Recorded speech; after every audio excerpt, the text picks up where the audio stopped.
Kate, is the book co-edited by you and Nicola? Do I need to say that, or just say there's a book coming out? Yeah, the book is edited by myself and Nicola. Okay.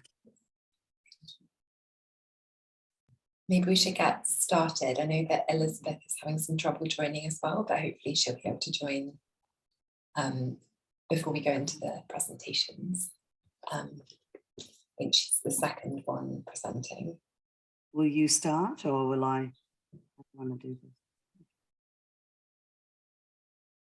I'm happy to start and welcome people. Yes. And then I'll hand okay, over. We've still got people joining us. Okay. Yeah. So good morning, good afternoon, good evening, wherever you are. I'm dialing in from Boston. I think most of our colleagues are from the UK, but I don't want to be presumptuous. But welcome everyone, and thank you for joining us in a very exciting panel looking at intersectional approaches to adolescent voice and agency, gender and participation in the context of multiple crises. We've been through COVID. We've been through actually many other different crises in different contexts, actually. You can have disasters, you can have famine, you can have refugees, you can have all kinds of activities going on. I know that in the UK, there's other forms of crisis going on, just following the news. But either way, I'd like to thank Kate and Nicola, for convening this and for inviting me as chair. I am a professor and a medical anthropologist at Brak University in Bangladesh at the Bragg James B. Grant School of Public Health. And it's a pleasure to be here. I want to, before we begin, we have a couple of speakers with very exciting things to share, very interesting things to share today. And I know everyone has fixed time, but there's a book coming out in 2023 by Routledge, which is going to be co-edited by Kate. So Kate's just not here to timekeep and harass all the speakers, but she's taking out a book with Nicola on some very important issues around youth and voice and agency and looking at basically citizenship. So we have Elena, I'm going by first name and last name, and I'm going into huge details because it's all here. Elena Simonova, we've got Elizabeth Desi, we've got Rose Pinnington, Carrie Sylvester, Tony Roberts, and Joe Howard. So welcome everyone. I'm going to ask the first speaker because I think everybody or some of you have presentations. So can I ask Elena to please begin? Thank you very much. Yes, hello everyone, and it's a pleasure to be here today. And on behalf of my research team, I'm going to talk a little bit about our research in Sierra Leone, especially about children's voice and participation. Could you move the slide? Yes, thank you. This research that I'm talking about called Safe Learning Study, it's a longitudinal mixed methods research. It explores social, cultural, gender dynamics, well-beings, and experiences of primary schooling in rural Sierra Leone. As you see here on the slide, we work both with qualitatively and quantitatively. In 100 schools, we have our quantitative sample, and in 4 case study communities. We have our qualitative sample, we conduct surveys, interviews, participatory observations, different assessments, and the whole range of different stuff.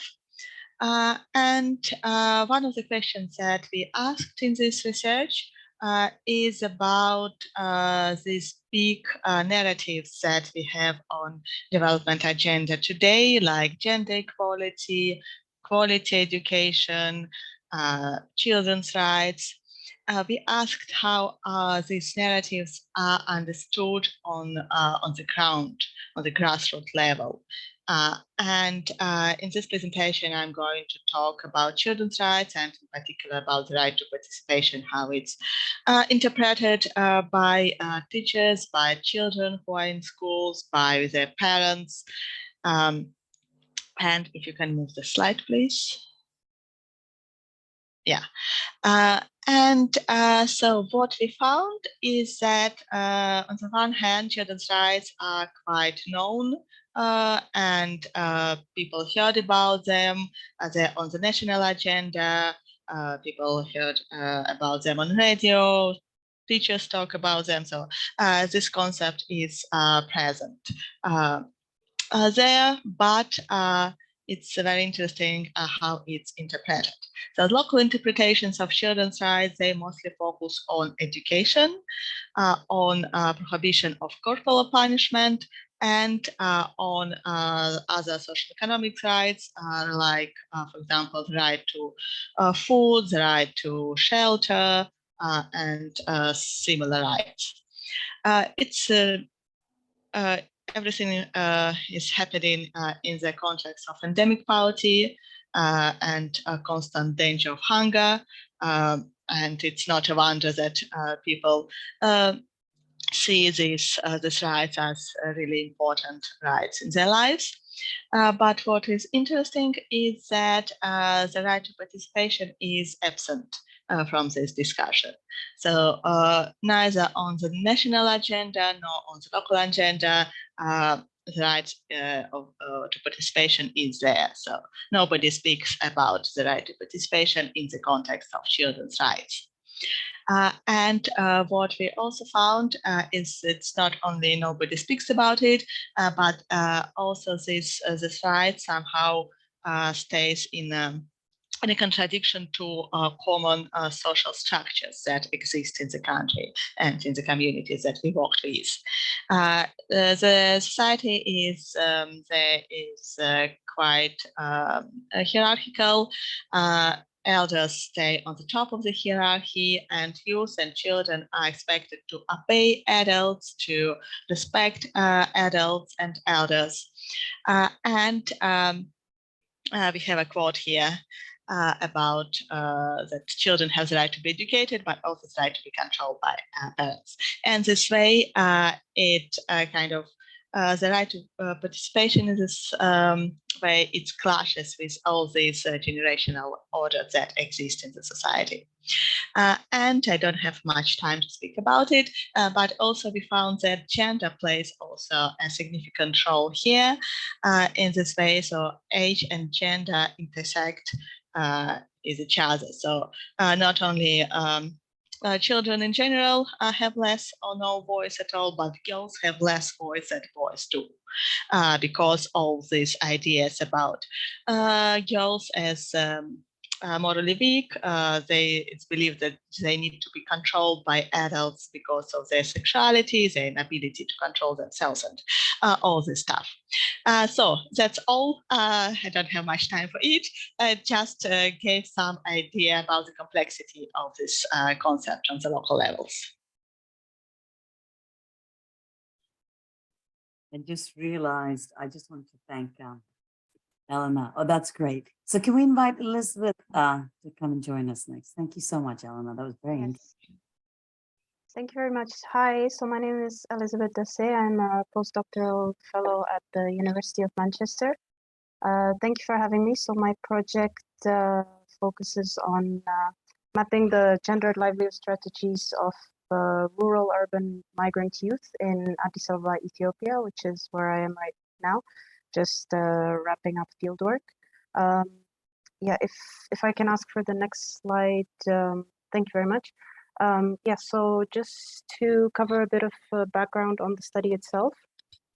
So my project builds on my PhD research, which as part of which I conducted fieldwork in 2017 and then the main batch in 2018.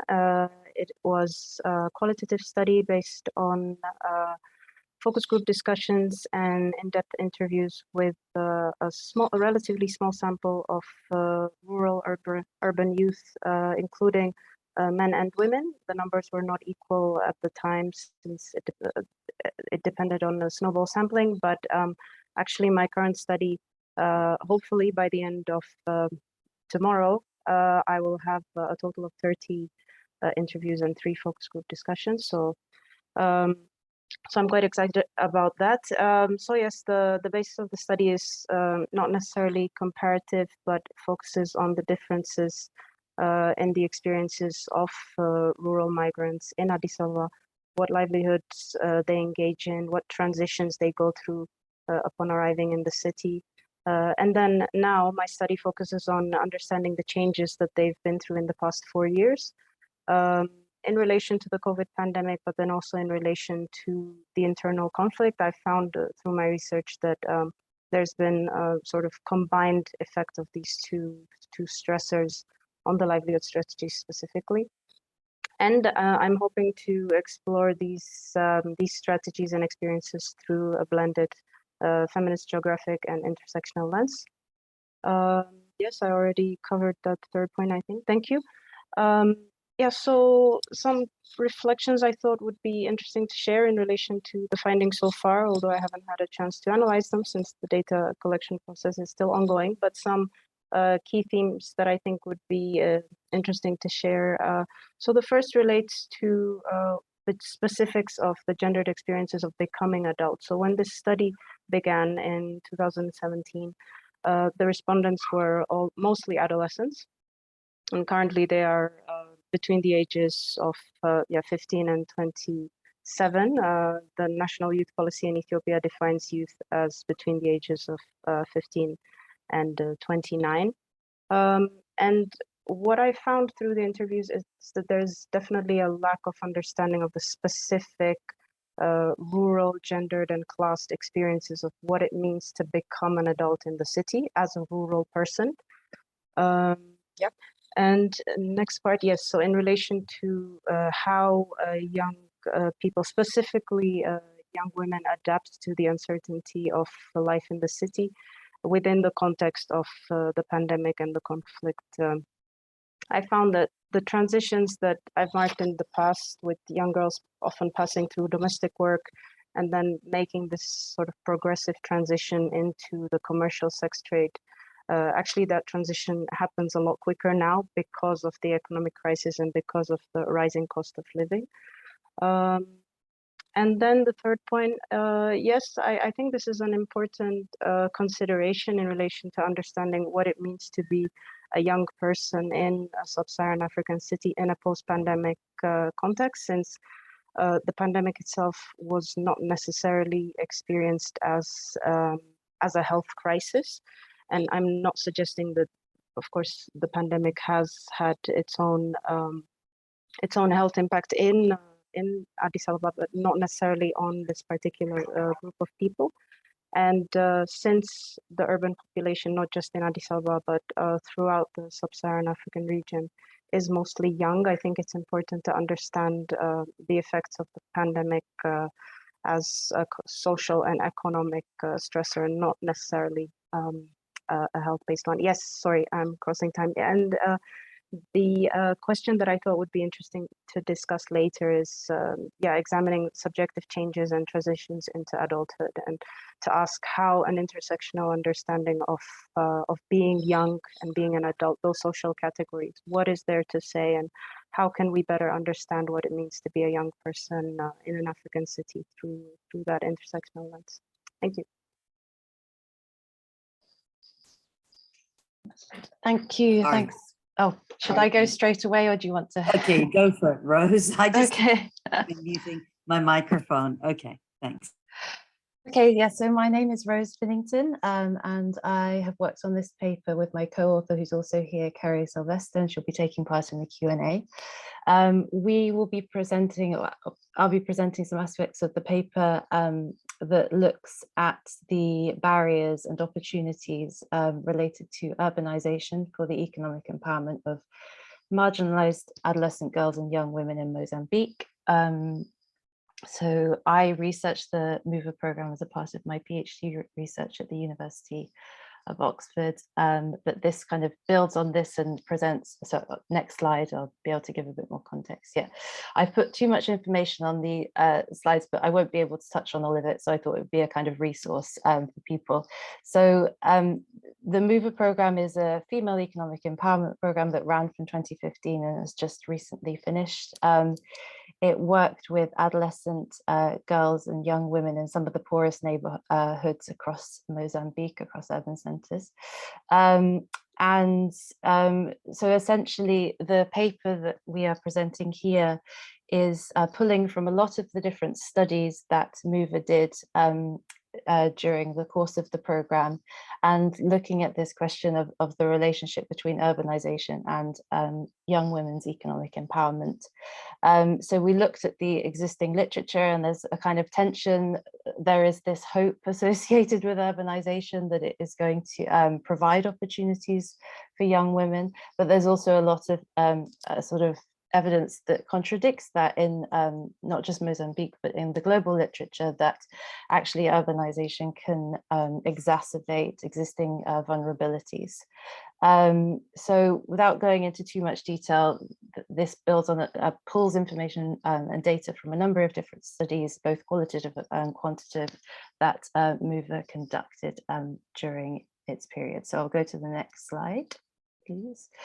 So again, more information here than I will have time to touch on, but some key issues that came out of these studies related to both the physical and social infrastructure of the city and its effect on the economic empowerment of these young women. One of the, I suppose, interesting contradictions is we associate cities and urban spaces with increased mobility, both sort of physical and social mobility. But in actual fact, the studies found quite a sort of this inertia associated with urban spaces where young people don't actually go outside of their neighborhoods, and in order to access better economic opportunities, they're required to, because those neighborhoods don't really offer much. And so there were a number of barriers related to that, both physical, the kind of cost of transport and the safety and security associated with traveling outside.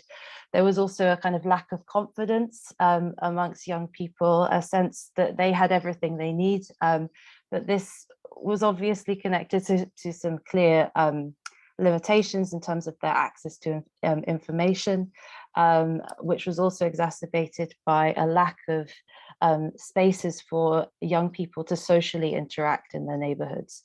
And this had really strong gender dimensions. So the young women interviewed were far less likely to work outside of the home, far less likely to socially interact outside of the home.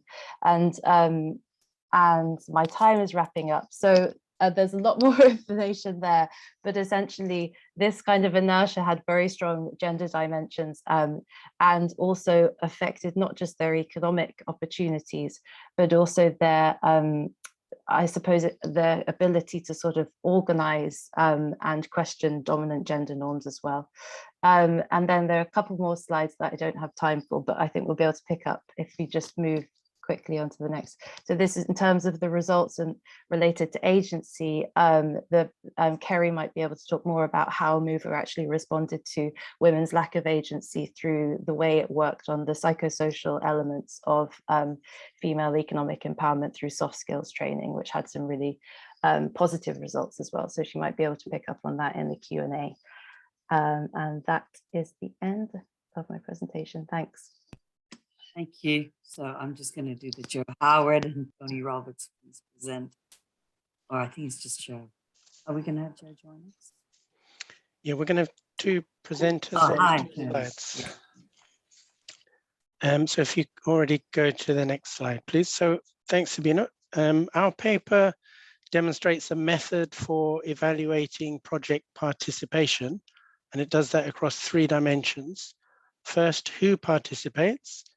Second, at what stage of a project? And third, at what level of control or influence?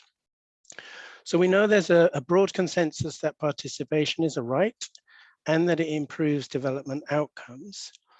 However, participation rhetoric can often conceal tokenistic forms of participation in which participants have little agency or control. So how can we plan and how can we evaluate levels of participation?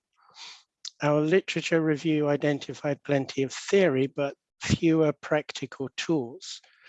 And in an earlier paper, in a book that Joe Howard co-edited, I took 3 thematic areas from the participation literature to produce what we called the participation cube.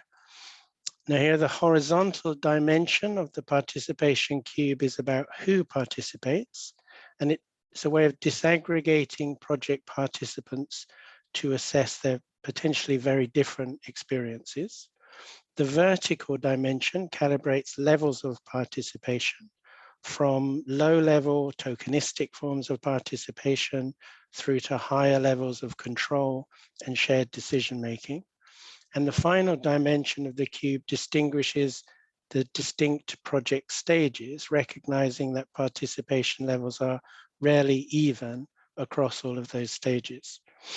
And then in this current paper, we present the new method of participation tracing, and it provides a very simple and practical means of assessing participation across all three dimensions. That tool can be used in three ways: as a pre-project, as a planning tool, during a project as a participatory exercise, or post-project as an evaluation tool. And I'll now hand over to my co-author, Jo Howard, to tell us about how she used participation tracing to conduct a retrospective assessment of a project in Uganda. Thanks, Tony. If you could move to, yeah, that's it, perfect. That's the only slide. So I'm just going to talk to you about applying it to a particular case. So I applied the cube to analyse a participatory process with marginalised groups in northeastern Uganda. And this project was aimed at addressing a lack of access to services and lack of accountability towards marginalised communities, and through building participation and agency of those groups and taking an intersectional analysis. So to analyse the case, I recalibrated the cube, which Tony and I have discussed that is important to be able to contextualise it. Yes, Kate, you'll have to just stop me when you need to. So the actors were 5 marginalised groups, plus the local NGO workers, duty bearers and local government and external academics.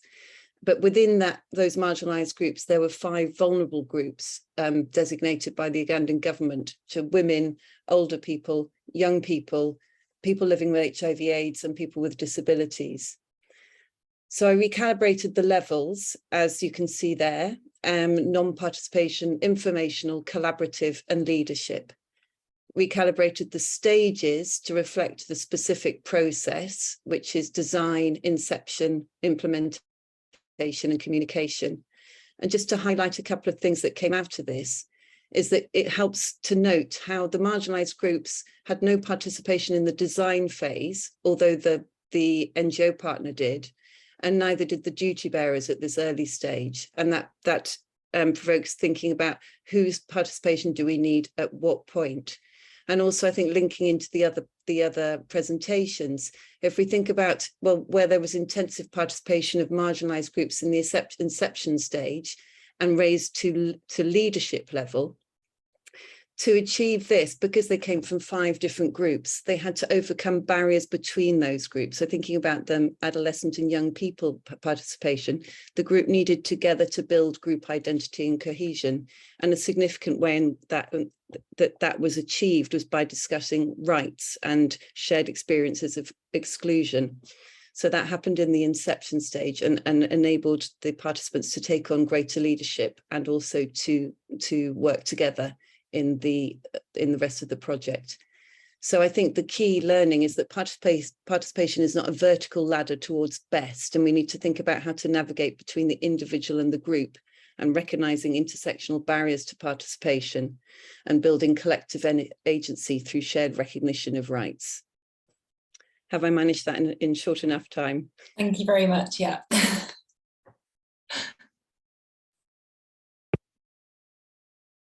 Can I invite the discussants, please? Puja Singh, Sarah Alawedi, and Farah Hunerson. Thank you.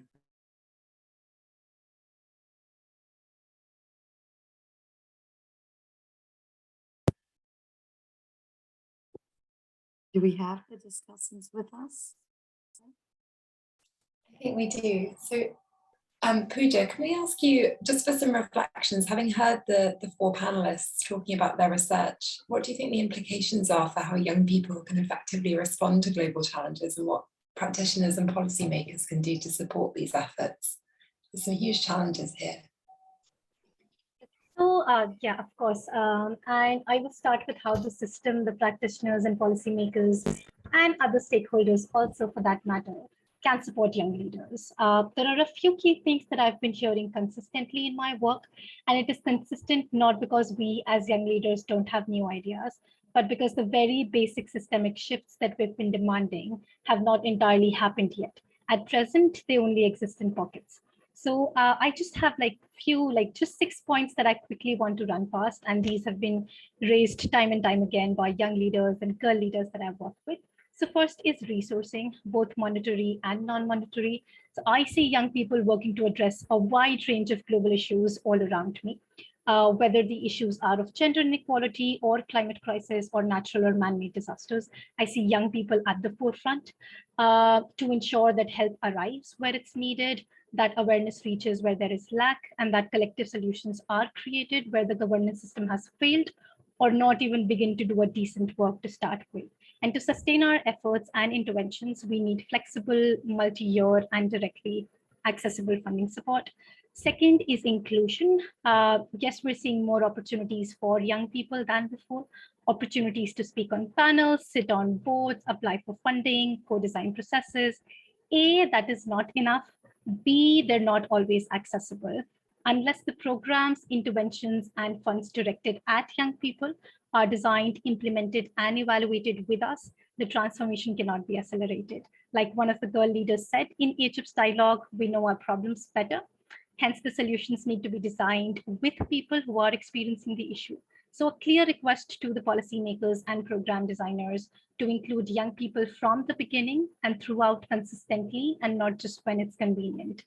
Third is power dynamic. It was raised in one of the presentations in terms of how much inclusion there is really. Yes, we can show that we have young people in all our spaces, but that is not always a true indicator of the positive progress. Unless we openly discuss the sticky and persistent issues of power dynamics, especially when it comes to decision-making, resource sharing, and representation, inclusion of young people will remain tokenistic. Girl and youth leaders in Generation Equality Forum have articulated this brilliantly in the Young Feminist Manifesto. So I urge everyone to please do check it out. Just last 3 points. One on capacity strengthening. Yes, young people and young leaders appreciate the opportunities to learn and grow. But we also urge that other allies must also invest in strengthening their own capacities to work better with us. Because if we're still using the same thought and operational processes that were used when young people were practically nowhere to be seen in such decision-making spaces, it's not going to work. Just 2 more points quickly. On accountability, I see a lot of commitments being made by various stakeholders, the governments, the funders, philanthropies, ministries, but the channels for young people or anyone for that matter to follow up, ask for update, and hold the commitment makers to account are practically non-existent. So if anyone is committing to anything, please create open follow-up channels with dedicated staff time to attend to the queries incoming. Last but not the least, safeguarding and well-being. The feminist principles of well-being, care, empathy, joy is not just for paper, it is to be practiced. And so when engaging with young people, centering these values is key. In practice, this would mean that young people are included, heard, and compensated well for their time, efforts, and expertise. The burnout that young people experience and other activists experience, it's not personal. The chronic exhaustion is not personal, it's systemic, and it needs to be addressed at that level. So these are just a few points that I wanted to highlight. Thank you. Thank you so much. You raised some very important points, including, I think, towards the end, the structural systemic issues that we really need to address and acknowledge. Can I ask Sarah Alidi to share some of your thoughts based on what was presented, but also reflect? Hello, everyone. I will actually briefly talk about challenges for adolescents for joining actually programs and engaging. So I will be giving a brief context, minding the time, of course. So in Jordan, Gage works with a marginalized community, and usually we have a huge, big numbers of child marriage, also child labor, adolescents who are involved in that. The biggest challenge I would like to mention for all adolescents, and especially particularly for girls is the community norms and restrictions, which stops girls from participation, and also the responsibilities that are put on adolescents, boys, are quite high, and child labor is considered widespread in the community. These two challenges affect the adolescents' needs and their expectations from any program they are joining, also their ability to join. I think program makers need to understand the context and different needs for these adolescents, and also cope their programming to ensure that there is a chance for them to be participating. And speaking about challenges, of course, the program curriculums or systems of education or skill buildings or any service that is actually included usually works with younger cohort in Jordan, speaking in Jordan, but it's actually not convenient for older adolescents who need much more programming and different approaches, because usually older adolescents stop going to any programs because they feel they are not scaling higher. Also, another challenge is that some adolescents consider it like programs a replacement of formal education because they do not have access to formal schooling, and some would actually leave programs joining. Okay, I'm keeping mindful of the time, sorry, I have only 1 minute. So basically, I think that programs should be designed depending on the adolescent's needs, and the best case scenario for that, to understand reality, is to actually speak to adolescents and understand their needs. Okay, so you're looking at— And also to refer back to any recommendations from like studies that are working in the community. Thank you. Sorry, yeah. So custom programs addressing adolescents. You said a lot more, but I think we're going to go to Kara Hunerson, please. Thanks. Hi, everyone. I'm happy to join you today, and I really appreciate all of the speakers, and I think there's been some really fascinating work and really important points that have come before me, so I definitely don't want to overshadow what's already been said. I work with the GEAS, the Global Early Adolescent Study, and I just want to share, one of the key findings from our study, and one of the reasons that we are looking at this population is very young adolescents, ages 10 to 14. This is such a formative time, and much attention is usually paid to older adolescents or children. And I do want to bring a focus to this age, particularly because it really highlights the shift that happens at this developmental stage. Adolescents are moving away from that family environment and into their neighborhoods, into their schools, into their communities, where they're really starting to exercise that voice and that agency, but still being held back. They're being encouraged to express themselves and to make decisions, but still within that family and home environment, where a lot of times that freedom is restricted. And I just want to bring to light, especially the presentations that pointed to all those different areas acting on the adolescent, the neighborhood, families, and also that last piece about the various actors working in the process of designing programs. I'm actually in Indonesia right now working on a human-centered design process, which I'm sure some people here are familiar with, where we are working with adolescents and parents and health ministers and teachers, and really bringing all of these actors working on the adolescent level together to really come up with a solution that really focuses on not just the individual level, but all of those other sectors that are involved in influencing the adolescent. There are way too many programs out there that are focusing on that individual level. And as much as we should definitely empower adolescents to be able to speak up and make decisions and advocate, they can't do that if the environment around them is not conducive to it. And so I just want to push forward that work as well. And I think I'll leave it there so that we have time for questions. Yeah, thank you so much. Enabling environment amongst many other important points. Kate, we have some time for Q&A, right?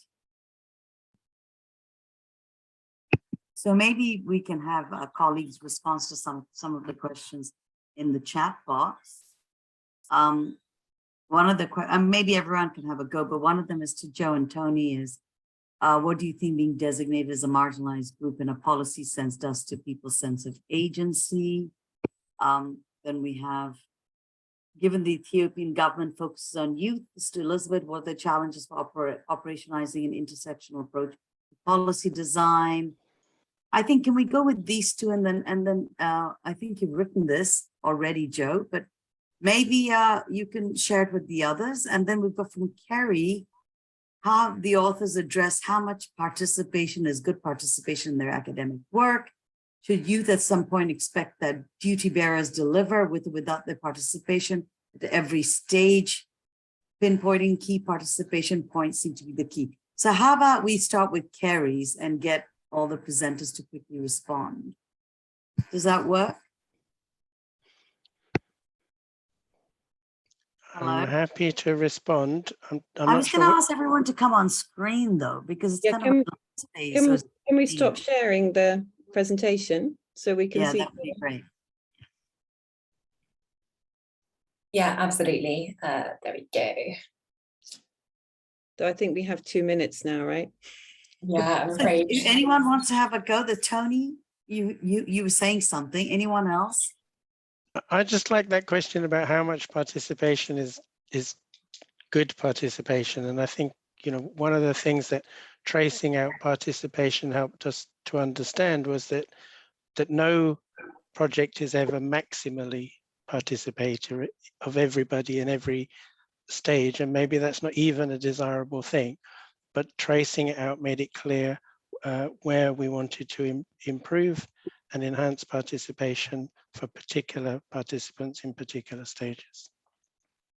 Yeah, thank you very much. I mean, Kate's got a question. I wanted to quickly say there's so much heterogeneity and diversity within contexts, within countries, let alone across countries.